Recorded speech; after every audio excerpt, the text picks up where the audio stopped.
It was a mistake or an accident that I wound up in Iraq, deployed to Iraq for 18 long months with a unit that I didn't know anything about. Because when it set me up for when I returned back home and worked at our headquarters for the FAA and had to take a different job and take a demotion to set me up for Andrews. I was I was offered to go to Andrews Air Traffic Control Tower. It was right after an accident happened. A helicopter had crashed at night on final, and they needed someone to go and clean up the mess and clean up the stuff and take charge. And that was me.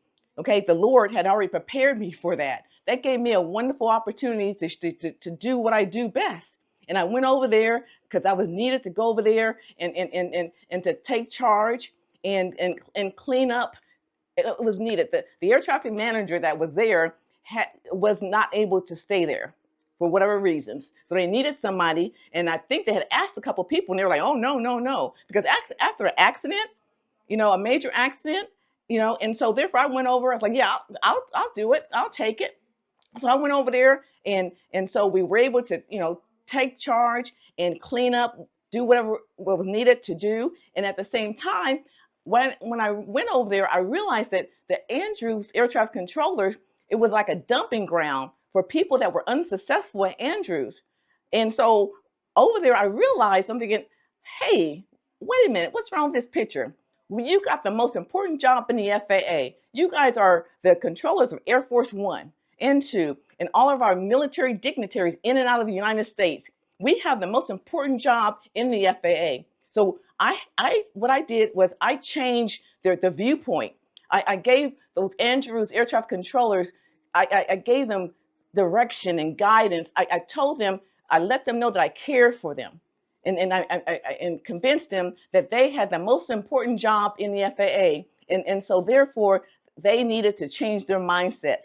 I told my supervisor, like, from now on, we don't want any unsuccessful controllers at Andrews. From now, we just need the best of the best because that's what Andrews Air Traffic Controllers, home of Air Force One, is about. And so with that, I changed the mindsets of my air traffic controllers at Andrews. And so therefore, they were able to pick themselves up. They stopped thinking about themselves as stepchildren. Okay. And so therefore I told them, I said, look, you bid on jobs, and I'll make sure that our district, national and Dulles and Baltimore will pick you up and give you another opportunity. And with that, that's what happened. They bid on the jobs and they were selected at the higher level facilities, and they went on to do wonderful things in the FAA. So therefore, that's why I was needed. I was needed from Iraq to Andrews Air Traffic Control Tower to do what the Lord has blessed me to do, to instill value and purpose and the Lord's will into others. Our air traffic controllers, the home of the controllers of Air Force One.